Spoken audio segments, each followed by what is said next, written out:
Good evening. Thanks for tuning in. I'm Jesse Thomas. It's 11:30 and this is CTV News. Tonight, a towering figure in Atlantic Canadian business is gone, the life and legacy of Robert K. Irving.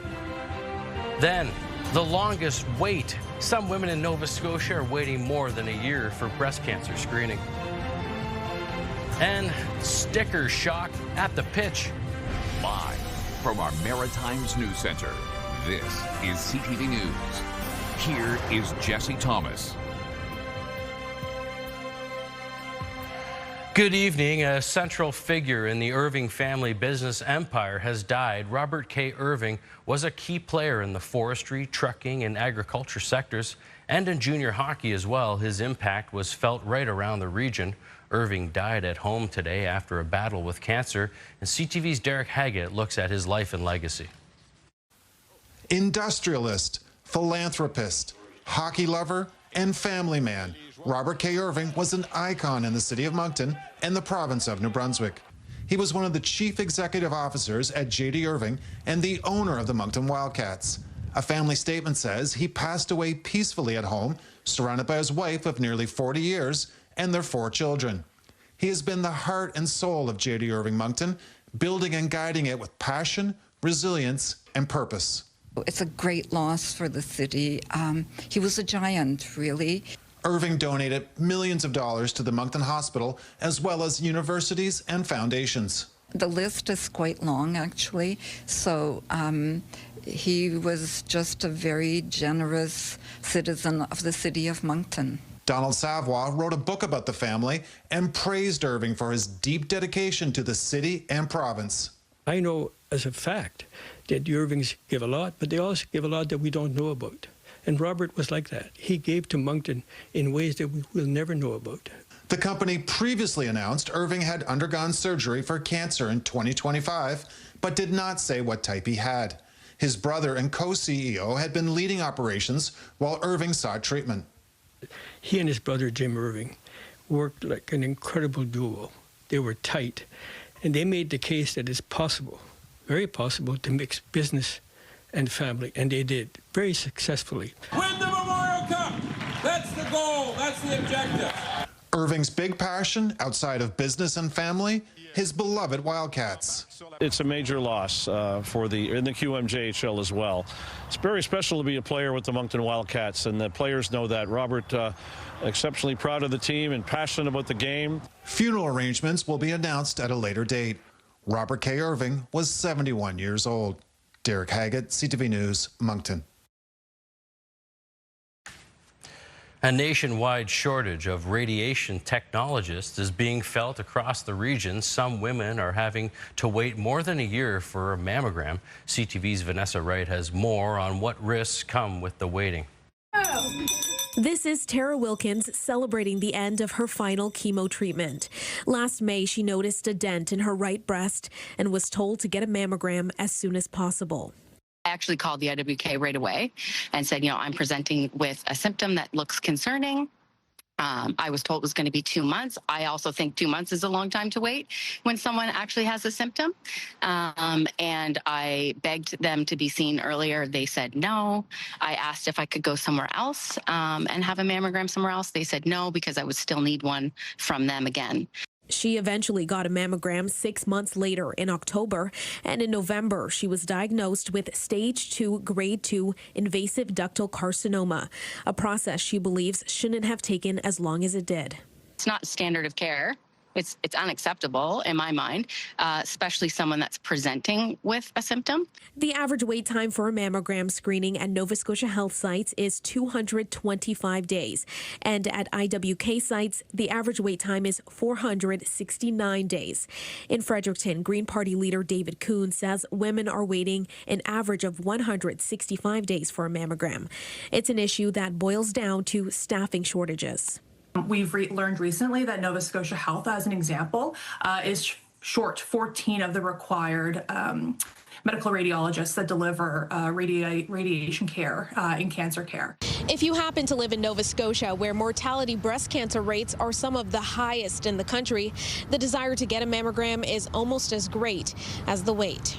This type of delay does strike fear in patients in terms of what this means for them, what this means for their families, what this means for their own care. As for Wilkins, she encourages others to advocate for their health and never take no for an answer. If I had have known then what I know now, I wouldn't have accepted that. I would have showed up there every day, or at least once a week, and demanded to be seen. Vanessa Wright, CTV News, Halifax. And there's some good news for commuters who use the Halifax Transit Ferry service. The 15-minute crossing service is back now. The Vincent Coleman Ferry returned to service this morning. The ferry hadn't seen water since January due to a steering system issue that required some specialized parts to be manufactured. The city says the return to service follows successful testing and some sea trials as well. And you've likely noticed the warmer weather, and with that brings forest fire season concerns. Last week, Nova Scotia showed off some of the new planes. Today, New Brunswick showed off their latest tools to fight wildfires, hoping to avoid a long, extended fire season like we witnessed last summer. CTV's Nick Moore has the story. Holds 820 gallons of water. New Brunswick has 4 new amphibious aircraft to help in the fight against wildfires this season, bringing the province's fleet of wildfire-fighting aircraft to 12. It's another tool in the toolbox. The amphibious aircraft are really for adding as much water as you possibly can. They turn very, very quickly when you have a close water source. Increasing the frequency of how many times water can be dropped on a fire.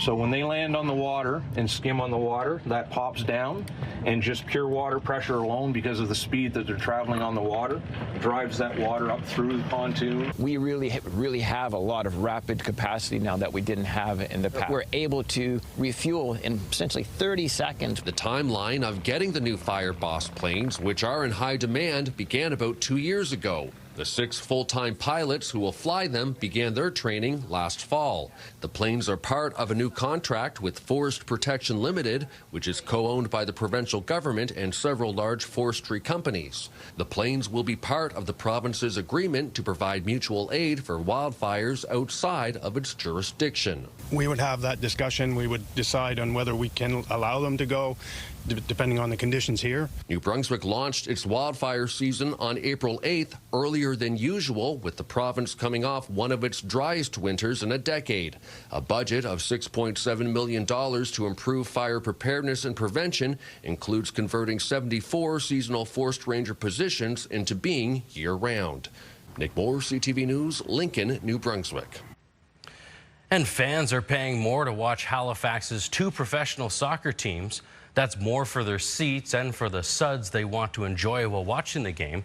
This after the city added a surcharge. Officials with both professional teams are crying foul. They say they were surprised by the move.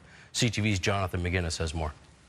The pitch at the Wanderers grounds is quiet today, but when fans fill the stands this weekend, they're going to pay more to do so. That was a bit of a surprise. It would have been better, I think, to have it all worked out well in advance of the season starting. Wanderers owner Derek Martin says the city is adding a $3 surcharge per ticket and a 5% surcharge on all alcoholic beverages sold at the stadium.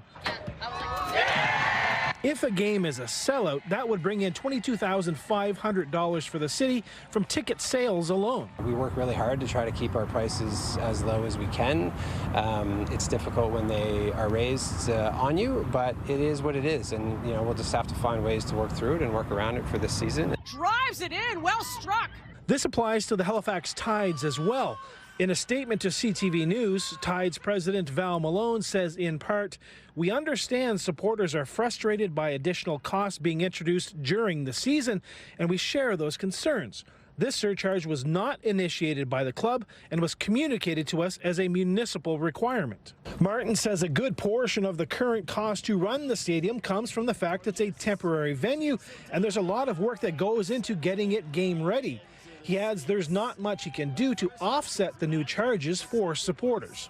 We already pay one of the highest rental rates in the country for a venue, and especially a venue that doesn't have the services that you would expect it to have in terms of running water and flushable toilets. CTV News did not receive a response from City Hall regarding the new surcharges by airtime. Jonathan McGinnis, CTV News, Halifax. Get the Maritime's top stories, breaking news alerts, and watch live. Download the CTV News app. All right, still to come tonight, Kalen's full forecast. We could see some heat ahead and maybe some records. But next, teetering on the edge. In all my years here in Annapolis, I've never seen a vehicle go off the side of the wharf. An ambulance, a wharf in southwest Nova Scotia, and how it all happened after the break. Stay tuned for more news after this.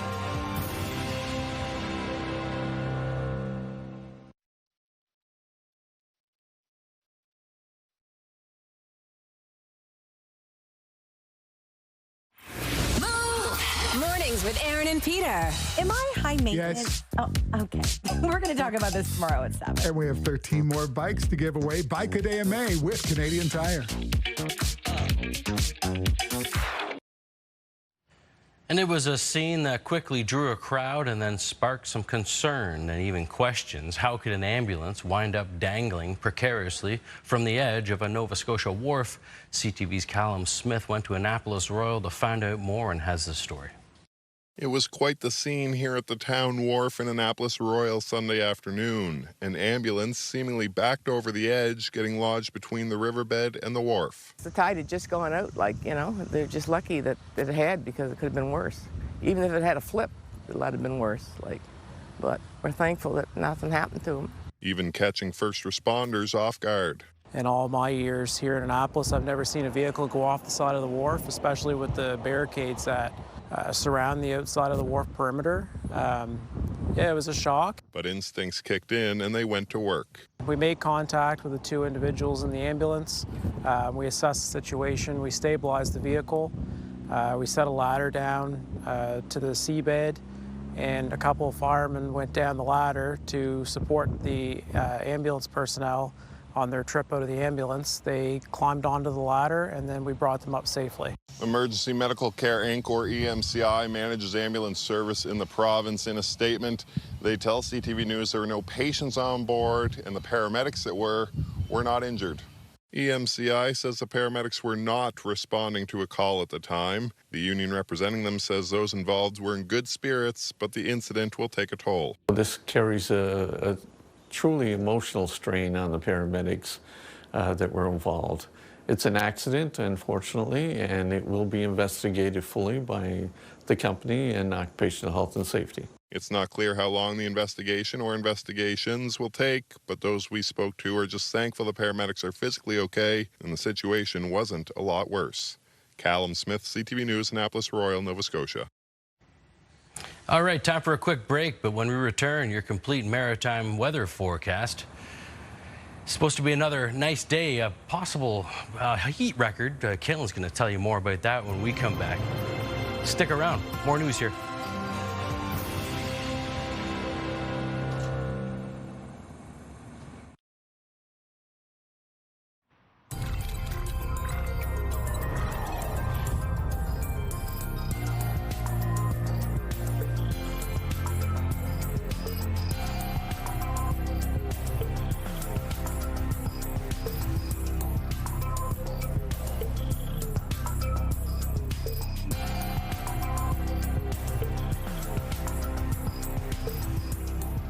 All right, welcome back. Meteorologist Kalen Mitchell joins us now with your maritime weather forecast. Hey, Kalen, how's it looking?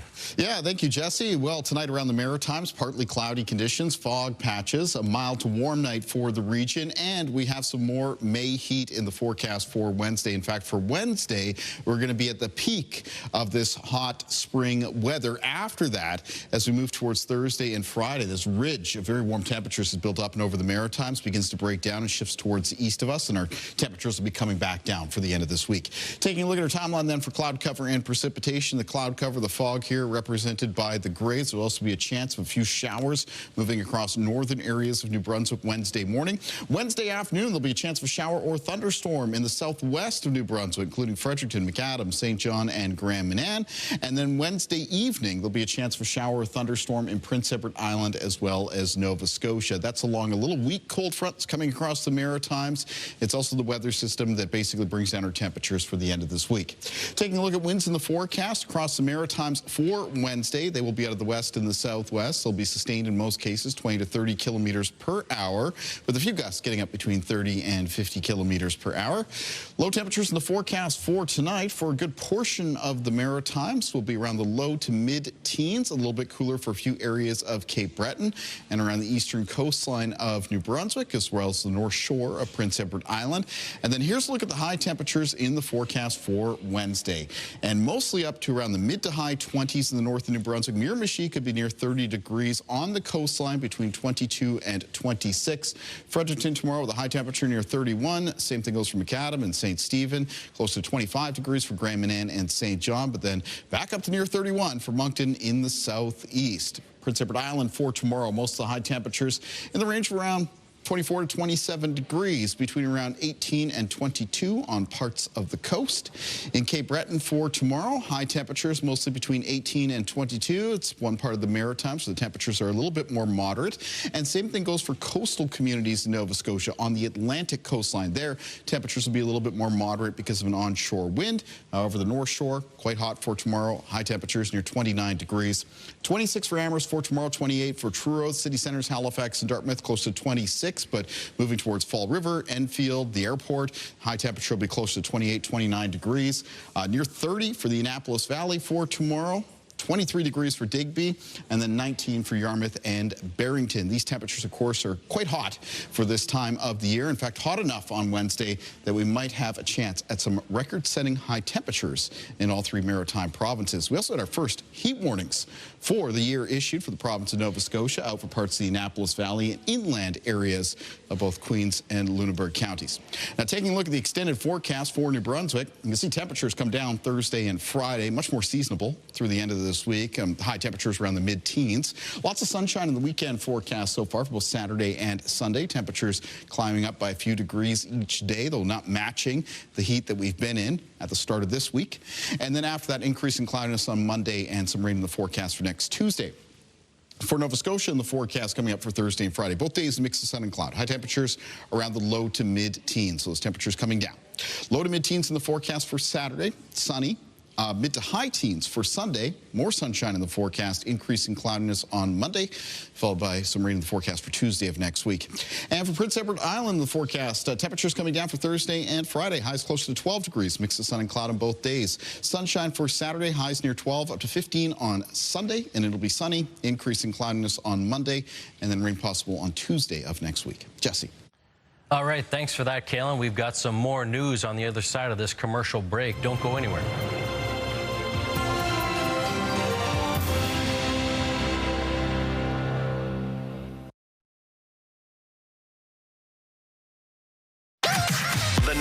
#1 morning show in Halifax. Turk, Megan, and Amateur Alex. And home to the biggest artists. Halifax's #1 hit music station. 101.3 Virgin Radio. Welcome back. Many Atlantic Canadians have always had a soft spot for the Montreal Canadiens, but with a couple of hometown players stepping it up big in this playoff run, it seems many more fans are jumping on the bandwagon as the Habs get back to the Eastern Conference Finals with another Game 7 win last night. Now, CTV's Brian Foley has all the details in the story. Over the line comes Newhook, shooting, scores! I'm still not over it. I can't believe it because, you know, he's so awesome, but at the same time, it's just like it's still kind of setting in. Thanks to another Game 7 winner by Newfoundland's Alex Newhook, Atlantic pride is at an all-time high for the Montreal Canadiens. Pretty proud, yeah. No, Alex Newhook, Game 7 hero, both rounds, making the Maritimes proud. And obviously Noah Dobson, new player on the team, and just shutting people down, all their top lines. 4 Habs fans to our left. And one of them knew that it was Newhook. And so about 5 minutes after the goal, we had another celebration. Jordy Brown and his parents made a Saturday decision to drive to Buffalo for Game 7 and provide some extra East Coast energy. We've been very fortunate. We've been, supported all along the way. I know they say it takes a village to raise a family, but it takes a community to raise a hockey player too at that level. Having Atlantic representation on the historic Habs team is something family and friends take pride in. you know, both times he scored, obviously a huge celebration where I was watching and was able to calm my family, and they were obviously celebrating with a lot of their friends. Yeah, I was so happy for Noah and the Montreal Canadiens, and nice to see a Newfoundlander score the OT goal too as well. So Atlantic pride keeps rising for original Habs fans and new additions. to be honest with you, I was a Washington Capitals fan since the 90s. Montreal fan, believe it or not. Crazy. I mean, a lot of Newfoundlanders are. Dad kind of threw a Habs t-shirt on me at 4 years old and been a fan ever since. I didn't really have any say in the matter. I was raised to be a Habs fan. As for everyone I spoke with, well, here on the East Coast, there is an obvious answer who they want in the Stanley Cup final. That would be, yes, the Colorado Avalanche and the Montreal Canadiens. Brianne Foley, CTV News, Halifax. All right, hockey fans, time now for one last break. But coming up, we get your first look at wake-up weather.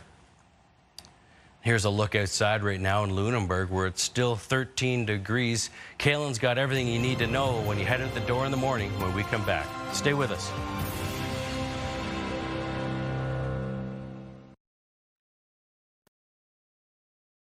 A night of music, heart and hope. The RWK Telethon Tribute Show featuring Neon Dreams, Renee Smith, Wolf Castle, Ian Janes and more. Celebrate RWK patients, families and community. Saturday, May 30th at 7 p.m. on CTV. All right, Kaylin's back now. You mentioned a heat warning in your forecast there for Nova Scotia, the first. Yep. Well, what's tomorrow's wake-up weather looking like?